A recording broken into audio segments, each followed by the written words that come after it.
rakyat, kau musuh negara. Kini kami teguh, kini kami kuat, dadah kami rempuh, hancur dadah jaya rakyat. Kami anti dadah, kami benci padamu, sekutu kita perangi dadah, mulia bangsa tanpamu. Mari semua, mari saudara, jangan habiskan usia muda. Semangat bangsa bergelora, tanpa dadah kita berjasa.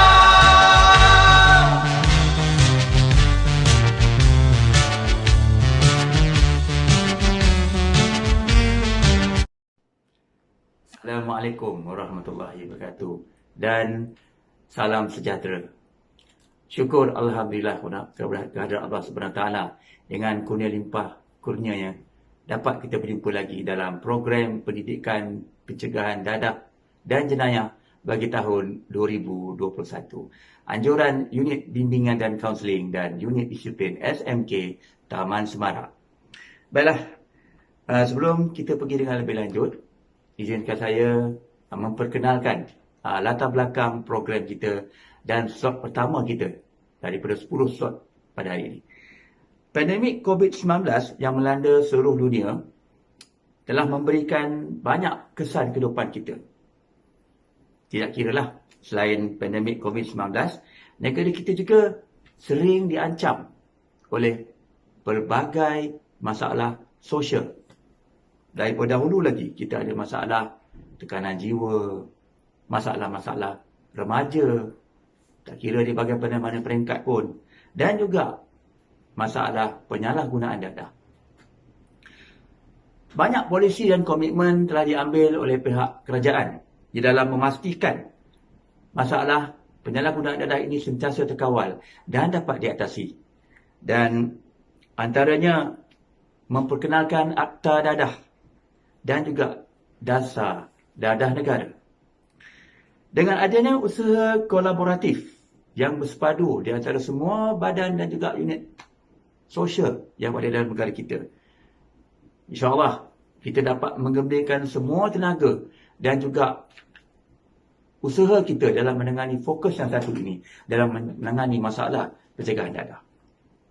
Dan untuk itu, pada tahun 2021, fokus peringatan Hari Anti Dadah Kebangsaan 38 telah mengambil tema Lebih Baik Cegah. Dan sebagai juga menyahut sasaran target agensi AADK, Agensi Anti Dadah Kebangsaan, dadah terkawal sepenuhnya pada tahun 2025. Dan untuk itu, mengisi slot pertama program kita pada tahun ini, kita telah menjemput seorang panel penceramah kita yang tidak asing lagi, iaitu Puan Zuraini binti Abdul Rahman, Pegawai Pendidikan Anti Dadah Cawangan Pencegahan Agensi Anti Dadah Kebangsaan Daerah Keluang. Beliau tidak asing lagi, kerana dahulunya adalah penerima pegawai ADK di daerah Seremban dan akan membawakan satu tajuk yang menarik, evolusi dadah dari sudut bahan dan perundangan. Dan apa saja yang dia akan sampaikan nanti akan berkisar kepada pengenalan, aspek definisi, jenis, punca, tanda-tanda dan kesan pencegahan. Dan untuk tanpa melengahkan masa, marilah sama-sama kita saksikan pembentangan oleh beliau. Semoga dengan adanya pembentangan ini, kita akan mendapat satu ilmu yang baru. Dan jangan lupa, selepas tamat pencerahan beliau nanti, ada soalan-soalan Google Form untuk anak-anak pelajar yang perlu jawab. Selamat menonton, semoga mendapat manfaat yang baik daripada persembahan beliau ini. Assalamualaikum warahmatullahi wabarakatuh. Bismillahirrahmanirrahim. Assalamualaikum warahmatullahi wabarakatuh. Selamat salam sejahtera. Memperkenalkan, nama saya Zuraini binti Abdul Rahman. Saya dari Agensi Anti Dadah Kebangsaan Daerah Keluang. So, hari ini apa khabar semua? Saya mengharapkan semua orang dalam keadaan sihat walafiat dan ceria dan bersedia untuk kembali semula ke alam persekolahan yang sebenar. Okey, tanpa melengahkan masa, saya ingin meneruskan kepada acara kita pada hari ini, iaitu saya akan menyampaikan satu ceramah yang bertajuk evolusi dadah dari sudut bahan dan juga perundangan. So, kalau kita tengok saya punya ceramah pada hari ini, antara isi kandungan yang akan saya sampaikan adalah berkaitan dengan pengenalan AADK dan juga tema Hari Anti Dadah, definisi dadah itu sendiri dan juga jenis-jenis dadah serta punca-punca dan tanda-tanda penagihan dadah dan seterusnya kesan-kesan penagihan dadah. Okey, saya pasti semua orang dah tahu apa itu AADK.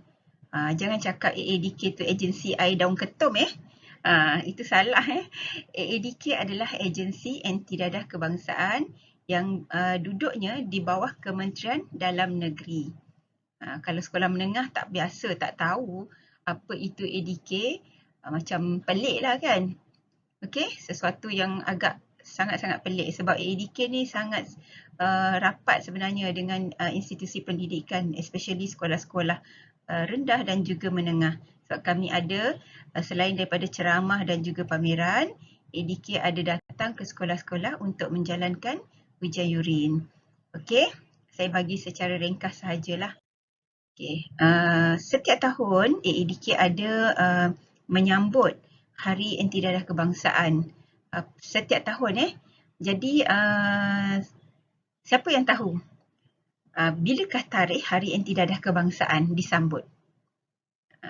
Baru sahaja disambut, iaitu pada setiap 19 hari bulan Februari. Dan ada tema setiap tahun memang kita ada tema-tema lah.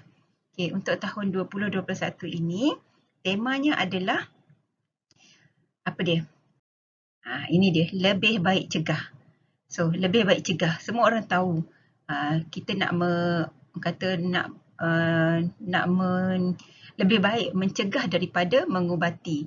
Kalau jangan tunggu sampai sakit lah baru orang kata dah tunggu sakit baru nak rawat.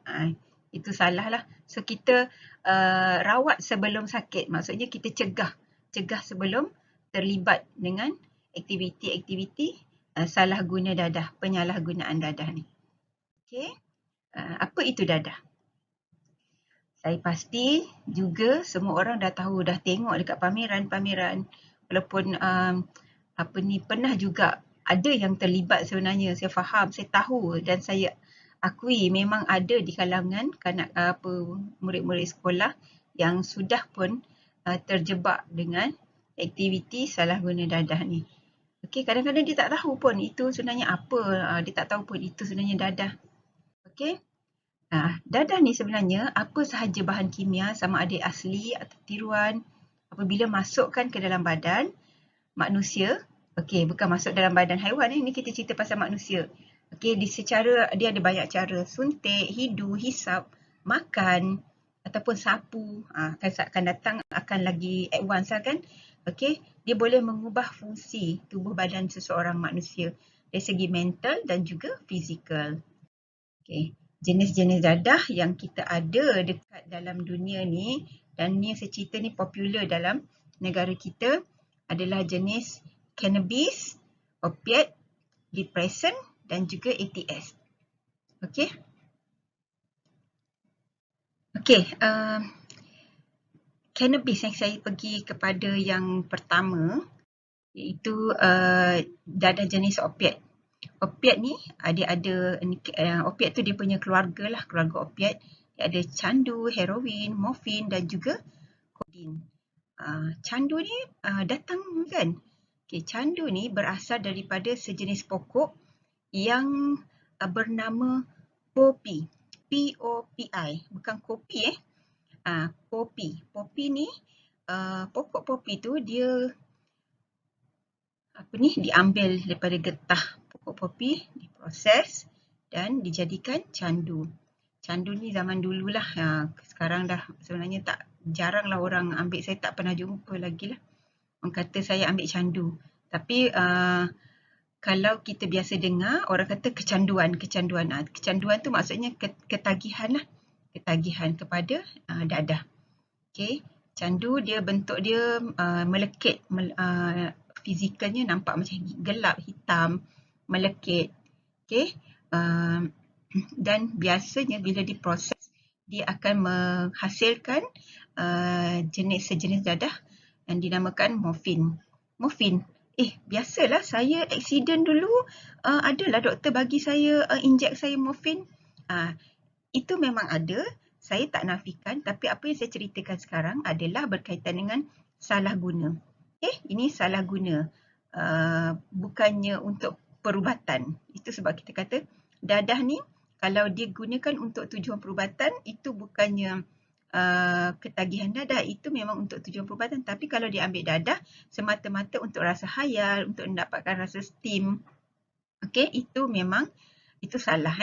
Morfin ni memang doktor gunakan untuk diberi kepada pesakit untuk menghilangkan rasa sakit. Morfin dan seterusnya adalah jenis heroin. Heroin, macam mana rupa heroin? Heroin ni dululah zaman 70-an, 80-an, 90-an. Dia sangat popular dan biasanya diambil dengan cara suntikan ataupun chasing the dragon. Dia bakar, dia ambil saya ni bukan mengajar dia ambil sudu, dia layur kan, bakar, dia letak morfin tadi di atas sudu, dia mencair dan mengeluarkan asap. So dia sedut. Dia panggil chasing the dragon. Dragon tu macam asap yang keluar, yang terhasil daripada itulah. Dan sekarang ni dadah ni dah kurang popular lah. Heroin ni dia akan menjadikan seseorang yang ambil heroin ni nampak tenang, nampak cool je. Kalau saya lah bertugas dekat ADK, saya boleh kenal lah klien yang terlibat dengan heroin ataupun dadah jenis lain. Sebab orang yang datang ke ADK, kalau orang yang terlibat dengan heroin ni,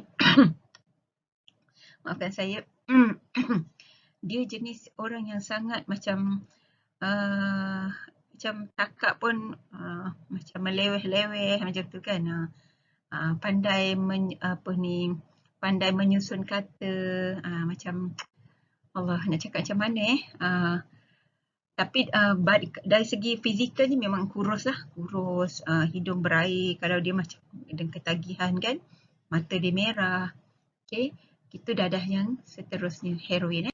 Yang seterusnya adalah dadah jenis kodin. Kodin nama jalanan biasanya orang panggil ubat batuk lah.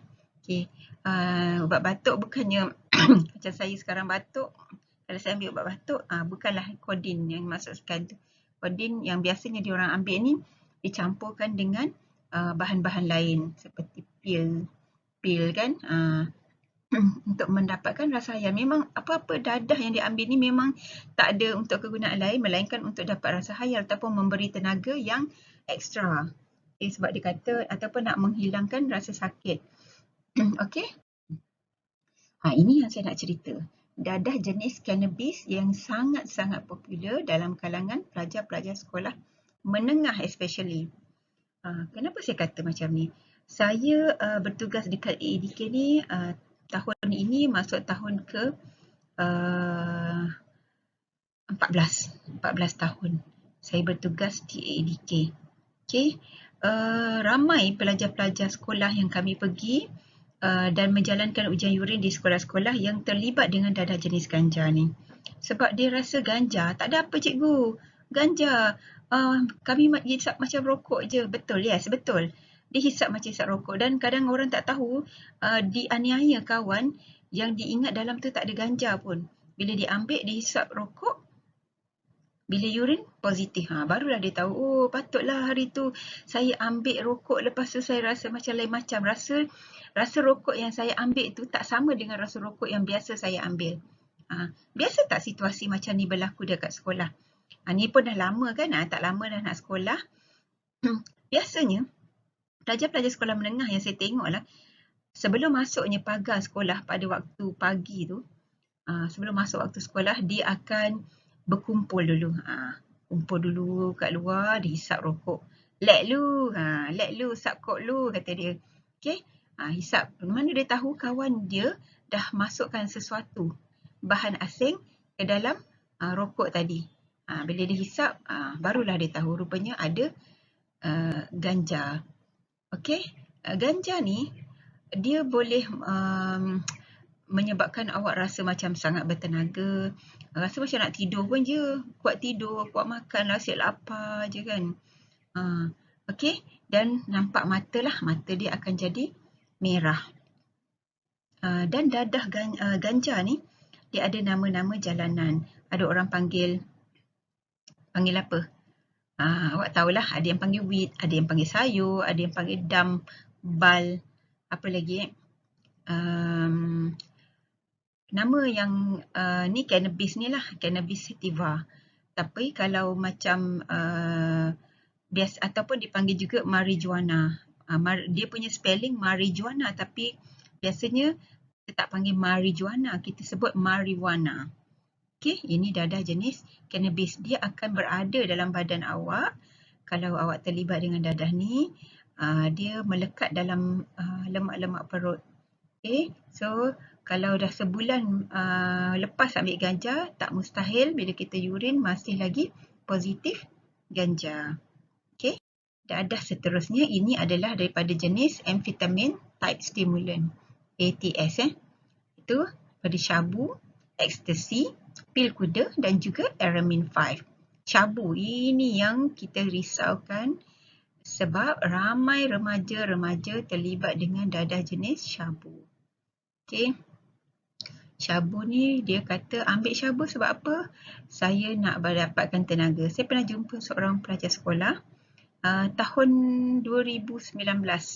Sepatutnya ambil SPM 2019. Terpaksa bekerja.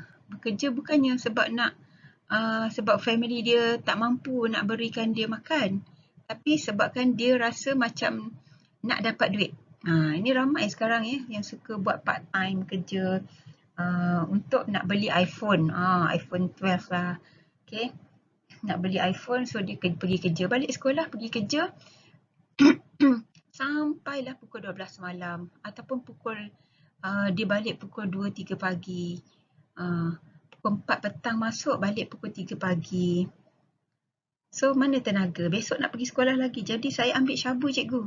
Saya ambil syabu sebab dia bagi tenaga, saya tak mengantuk. Tapi apa efek dia? Akibatnya. Okay, badan dia akan jadi kurus. Kita tak cukup tidur, tak cukup rehat, badan kita boleh tak? Tak boleh kan? Ini syabu memang bagi awak tenaga, tapi dari segi biologinya manusia, boleh ke macam tu? Okay, tak boleh kan? Sama juga dengan pil kuda. Pil kuda ni, biasa kalau tengok ni WY dia tulis. Pil kuda ni bukan untuk kuda, tapi manusia. Manusia ambil, sama juga untuk memberikan kecergasan, nak bagi tenaga. Saya dulu pernah melawat ke satu pusat pemulihan akhlak MUA. Saya berjumpa dengan, kami pergi melawat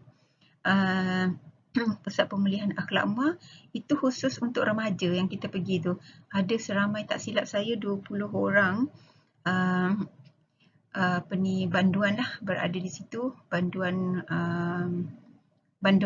panggil apa? Banduan muda Saya tak ingat panggilan dia. Saya ambil salah seorang, kami pergi masa tu saya sambung belajar. So kami pergi buat lawatan untuk kami jalankan sesi kaunseling. Okey, seorang daripadanya adalah yang saya dapat tu seorang remaja berusia 20 tahun. Dia cerita dengan saya bagaimana dia mula terlibat dengan dadah pil kuda. Mula start dengan mencuba. Macam ni lah, biasa kawan try. Kawan bagi try lah ni, try ni. Okey. Sehinggalah dia dalam sampai ke level dia menjual, jadi pusher. Memang mewah hidupnya. Dalam usia yang sangat muda, baru berapa belas tahun, 16 tahun macam tu, dah mampu beli kereta. Seronok kan? Tak payah sekolah. Dia berhenti sekolah dah sampai form 3, lepas PT3 berhenti sekolah.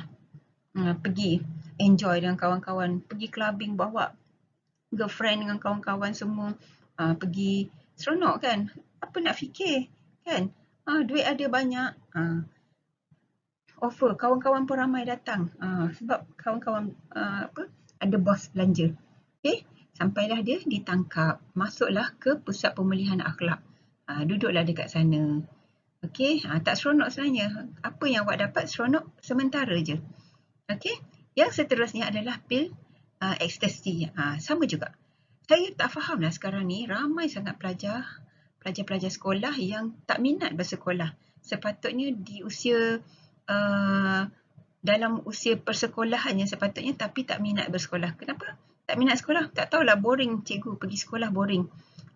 So tak sekolah, pergi bekerja. Bila bekerja duduk dekat luar, bergaul dengan orang yang lebih dewasa, masa dari situlah dia mula terlibat.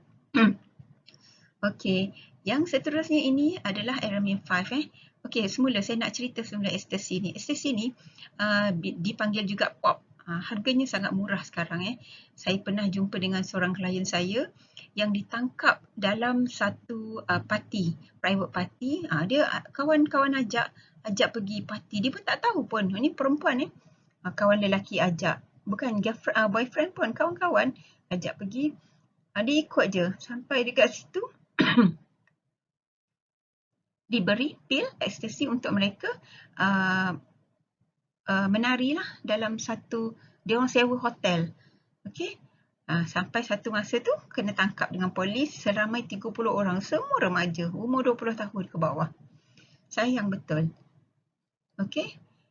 Yang seterusnya ni dadah jenis Aramin 5, sama jugalah. Semua dadah yang ATS ni, amfetamin type similar, dia dadah perangsang. Dia akan ambil, awak akan tak rasa macam, tak ada rasa sakit, tak ada rasa macam bertenaga, tak ada rasa penat. Tapi bila habisnya dadah ni dalam badan selama lebih kurang 72 jam, itulah mulalah kita rasa macam nak dadah tu secara orang kata automatically badan akan suruh tidur, berehat. Okey, rehat. Cukup tak? Kalau 3 hari tak tidur, boleh tak? Tidur sejam je, tak boleh kan? So, dia akan layan tidur. Layanlah tidur pula. Okey. Dadah yang seterusnya adalah jenis depresan dan kokain. Depresan iaitu kokain dan juga ketamin. Yang ni saya tak nak pergi detail lah sebab ni tak berapa popular. Cuma macam mana rupa dia, kokain ni dia macam serbuk juga, serbuk putih. Lebih kurang macam heroin tadi. Saya tak nak cerita detail sangat sebab ini kurang popular dan dalam tangkapan AADK kuranglah sebenarnya sebab dadah ni jenis yang menjadi mahal. Tapi ketamin K ni sama juga dia jenis yang selalu orang sebut K, KitKat pun digunakan untuk tujuan tari menari ataupun ravers. Okey, dibentuk dalam serbuk putih cecair ataupun pil. Biasanya diambil dalam bentuk snot dia sedut kat hidung, dia letak dalam atas cermin biasanya. Tak atas cermin, dia akan sedut lah, dia buat macam kalau tengok dalam gambar dalam slide saya ni. Okey, dia sedut ikut hidung dan memberikan tenaga ekstra. Okey, ini yang kita nak cerita satu lagi yang saya nak highlightkan juga adalah dadah jenis baru ataupun kita panggil new psychotropic substance, NPS. Bahan barulah yang paling popular adalah jenis Flakka. Saya pasti anak-anak semua, awak semua dah biasa tengok lah dekat YouTube macam mana keadaan orang yang terlibat dengan Flakka ni ataupun dipanggil dadah jenis zombie yang boleh menjadikan awak macam zombie. Saya pernah tengok satu YouTube, orang tu dah kena tembak dengan polis dekat luar negara lah. Dia dah memang tak ada perasaan, tak ada rasa sakit, tak ada apa. Bila dia ambil tu dia rasa macam walaupun dah kena tembak dia masih boleh bangun sebab dia tak ada tak ada rasa sakit. Okey, bahaya Semua dadah-dadah yang saya cerita ni dia boleh memberikan kata efeknya kepada orang yang mengambil itu dari segi mental dan juga fizikal yang biasanya kita panggil halusinasi. Okay, saya bertugas dalam ADK ni dalam belasan tahun juga. So saya dah jumpa, boleh saya katakan ribuan orang. Tak pernah saya jumpa orang yang terlibat dengan dadah ni berkata, saya lagi sihat puan sekarang. Lepas saya ambil dadah ni, badan saya sihat, masalah semua tinggal habis, semua hilang. Tak ada. Apa yang datang pada saya, semuanya cerita-cerita yang derita, sengsara. Pagi tadi baru saya dapat WhatsApp dari seorang klien saya. Sebelum ni saya bertugas dekat ADK daerah Seremban. Okey. Dia cerita dengan saya, dia mengalami halusinasi yang sangat teruk. Sampaikan dia halusinasi ni dia maksud macam ni tau. Dia kadang-kadang nampak gambaran seperti ada orang. Orang lain tak nampak tapi dia nampak. Okay. Kadang-kadang dia berfikiran macam orang tak suka dengan aku lah, itu sebab dia suka menyembunyikan dia ataupun memencilkan dia, tak nak berkawan dengan orang lain. Dan paling teruk peringkat yang saya jumpa, seorang klien saya yang menceritakan dia dapat Lailatul Qadar. Ini memang dah bahayalah, efeknya dah kepada akidah. Okay. Satu hari saya punya klien tu datang kepada saya. Puan, masa tu bulan puasa lah. Puan, syukur Alhamdulillah Puan. Saya masa tu lepas bulan puasa, lepas raya dia datang, saya minta maaf ya. Lepas raya dia kata, Puan, syukur Alhamdulillah Puan. Saya tahun ni, bulan puasa baru ni saya dapat Lailatul Qadar. Wah, saya kata hebat awak. Amalan apa ni? Kata, macam mana boleh dapat? Saya tanya. Macam ni Puan. Saya pukul 2-3 pagi masa tu, saya tak tidur lagi. Saya duduk dekat luar rumah. Saya duduk dekat luar rumah, saya nampak semua pokok bersujud. Sujud? Wah, saya kata, pokok sujud ni. Jadi apa yang awak buat? Bila saya tengok pokok sujud, saya pun turut sujud. Saya turut sujud.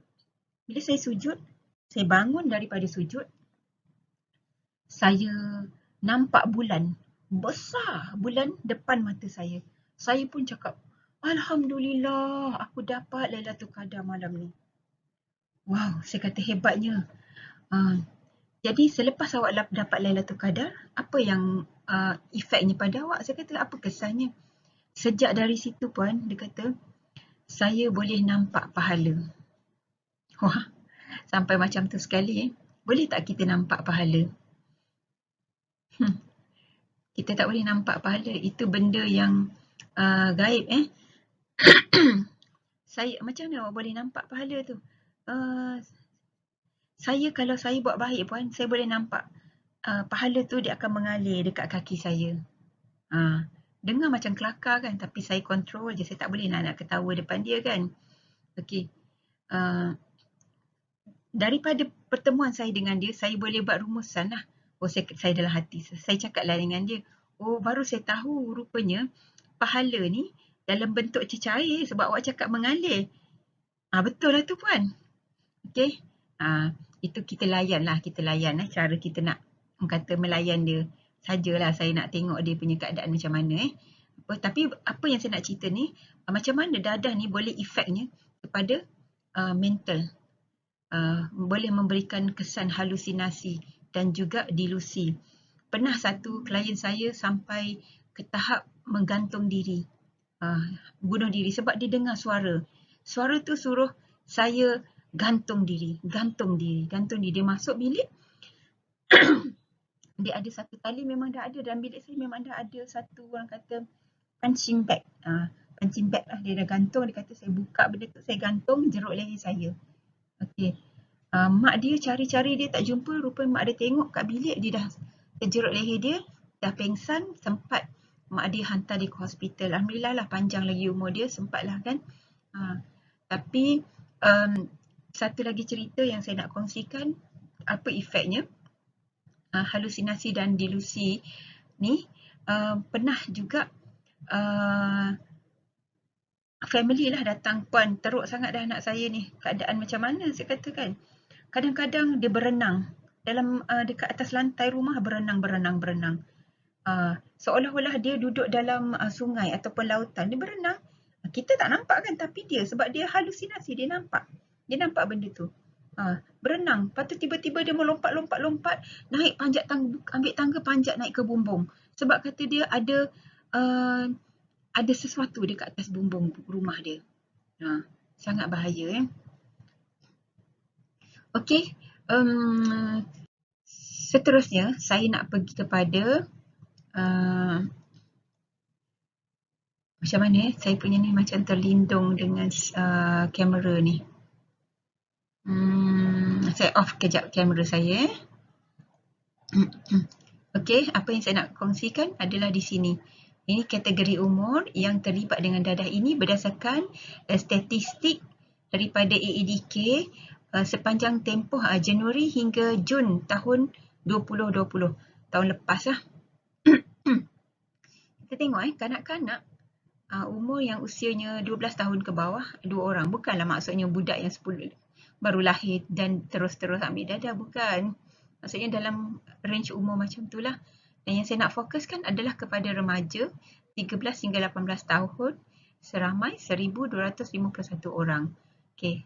Sebenarnya tak mustahil kalau saya katakan daripada 1,251 orang ni, dia sebenarnya lebih berganda lagi daripada jumlah yang saya tunjukkan ni. Disebabkan apa?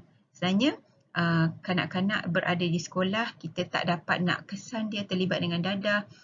Okey, ini pun yang dikesan pun sebab kita AEDK jalankan urine bukan kepada keseluruhan murid-murid pelajar-pelajar sekolah menengah. Kalau kita pergi ke, mungkin kita buat dekat 40 orang sahaja di satu sekolah, satu-satu sekolah. Nak dibandingkan dengan mungkin satu sekolah tu ada 1,000 ataupun 2,000, kita buat 40 orang je. So mungkin dalam 40 orang tu bukan semua yang terlibat dengan dadah. Ada yang tidak termasuk dalam 40 orang tadi yang terlibat dengan dadah. Okey. Sebab saya pernah jumpa, saya ambil dadah daripada umur saya sekolah rendah. Sekolah rendah lagi. Sampai dia tak minat sekolah, masuk form 1, berhenti sekolah. Dia start jadi pusher. Ramai sebenarnya. Tapi seronok ke nak jadi pusher ni? Nak dapat duit, seronok dapat duit, seronok dapat duit. Tapi bila kita buat kerja salah ni, rasa tenang tak hati kita? Tak tenang kan? Saya pernah jumpa dengan seorang klien saya lepas periksa ambil PT3, masa tu PMR lah. Dah tak minat sekolah, tak pergi sekolah, ponten sekolah. Mulalah jadi pusher, jual dadah. Sehinggalah dia ditangkap dan dihantar masuk ke penjara. Saya tanya dia, seronok tak masuk penjara? Allahu Akbar puan, saya jika diberi pilihan boleh putar masa, saya tak nak. Saya tak nak, biarlah saya berada dalam sekolah, saya seronok bersekolah. Saya masuk penjara, ya Allahu Akbar, azab sangat azab. Dari segi makan semua dah dia cerita dengan saya kan. Okey. Okey, seterusnya ini saya nak cerita dengan dari segi evolusi dadah. Kalau tengok dekat slide saya ni, ini evolusi dadah ni maksud saya saya nak tunjukkan dari segi bahan-bahan lah, alatan yang digunakan untuk orang ambil dadah ni. Kalau dulu zaman orang dulu ambil candu, tengok macam mana kat belakang ni dia tidur tidur. Yang ni peralatan yang digunakan besar, panjang. Okey, semakin berevolusi digunakan jarum dan sudu. Dan sekarang ni okey, pakai dapur, yang biasa panggil dapur lah, dadah syabu dia pakai dapur kecil, boleh buat sendiri je pun kan. Dan yang terkininya ini yang kita risaukan, dan mungkin selepas ni dah tak perlulah pil-pil ni, just macam balm je agaknya. Ambil sapu je, ambil bau ataupun sapu dekat tangan ke dekat mana-mana, dapatlah rasa haya tu. Ini evolusi, bahaya Kalau dulu mungkin kalau kita sorokkan ni, macam mana nak sorok dalam beg sekolah agaknya. Ambil kalau masa ni lah tak boleh kan. Ni masa ni mungkin boleh lah, kalau sorok dalam drawer kat rumah mak masih boleh kesan. Ini pun sama, ada alat, mak jumpa alatan hisap dadah, maksudnya mak tahulah, ibu bapa tahulah yang anak-anak ni terlibat dengan dadah. Okay. Kalau ni pil mungkin juga boleh lagi kan. Nampak ini pil apa? Kalau ibu bapa yang tidak ada pengetahuan berkaitan dengan dadah ni, dia akan tengok, anak aku ni sakit perut agaknya. Mulalah anak pun buat cerita, mak hari tu nak pening lah apalah ni, pergi jumpa doktor bagi ni. Okay, tu kena ada ilmu sikit Okey, Saya pergi kepada punca-punca penagihan dadah. Macam mana seseorang tu boleh terlibat dengan dadah? Okay. Kata, kenapa ambil dadah? Saya bosan. Boring lah, tak tahu nak buat apa. So, ambil dadah. Ataupun dia rasa diri dia hebat. Aku hebat je sebab aku ambil dadah. Ambil dadah sebab aku hebat. Aku besar. King kan? Alung kawasan. Ataupun dia rasa nak melupakan kesukaran. Masalah. Saya banyak masalah puan. Saya banyak masalah. Bila saya ambil dadah, masalah saya hilang. Saya suka bertanya. Lepas saya ambil dadah, masalah hilang. Hilang puan. Jadi dah habis rasa steam, dah rasa hayal tu semua dah habis. Datang balik tak masalah? Terus hilang ke macam mana? Datang balik. So apa gunanya? Awak cuma menghabiskan duit dan aku sebenarnya menambah lagi masalah. Okay. So dadah tu bukannya bersifat nak menyelesaikan masalah. Bukan. Ada masalah, bercerita. Cari seseorang. Kaunselor sekolah ada. Pergi share. Carilah orang yang boleh dipercayai. Mak ayah boleh dipercayai. Boleh cerita. Okay. Rasa nak tahu. Saya nak tahu sangat. Pernah ada satu cerita. Saya nak tahu apa rasa dadah ni. Jadi saya pergi ambil. Saya pergi cuba. Tak perlu nak cuba. Tak perlu nak tahu. Memang kita dah tahu. Dadah tu memang bahaya. Tak perlu. Ataupun kata saya nak jadi orang dewasa. Nak jadi dewasa. Sebab kawan dengan orang tu nampak hebat kan. Pergi, cuba. Jadi dewasa, nak bersama-sama. Ataupun nak terpengaruh dengan kawan. Ini sangat ramai yang terlibat sebab pengaruh dengan kawan. Okay. Ataupun dia rasa dipunyai dan kumpulan. Satu geng dia semua.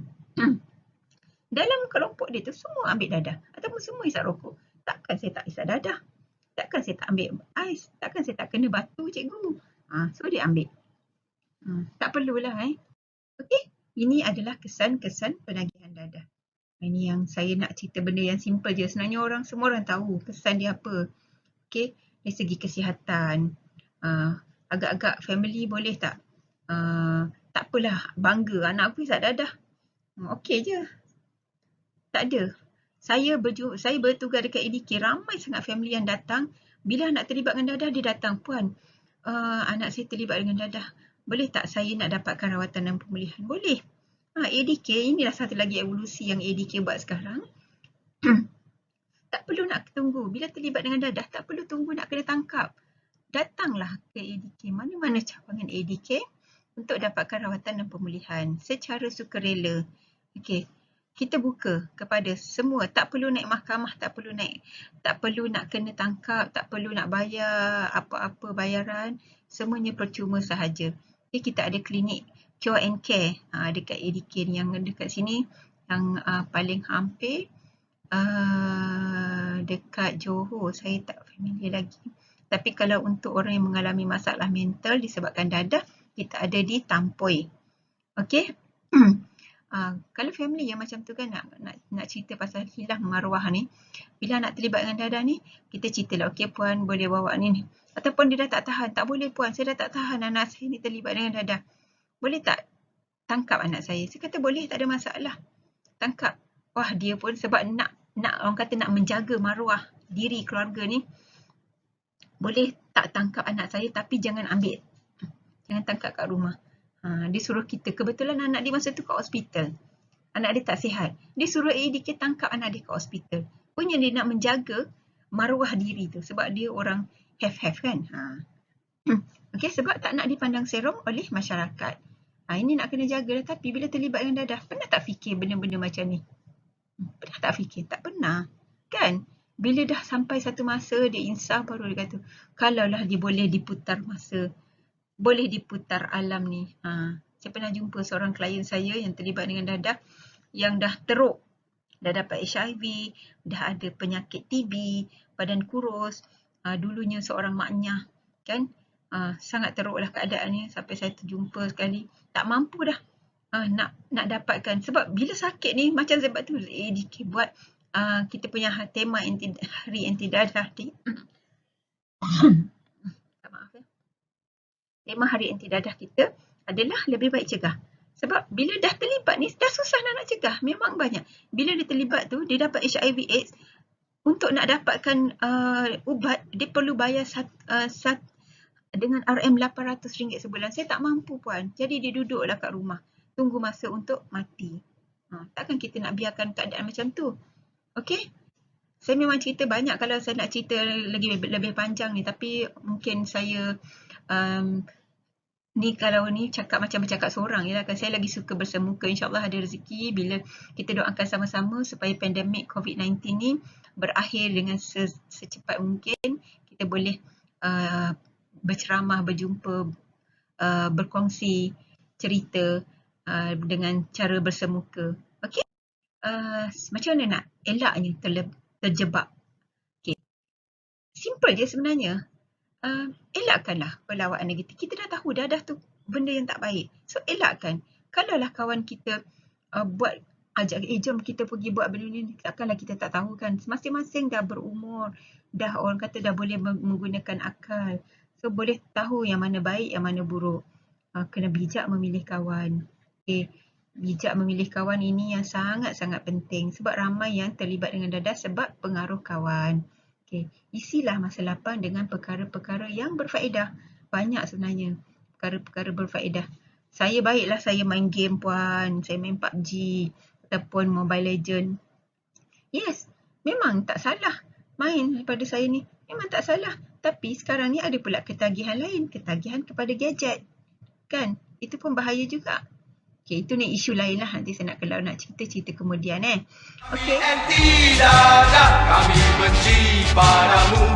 Sekutu kita perangi dadah. Mulia bangsa tanpamu. Mari semua, mari saudara, jangan habis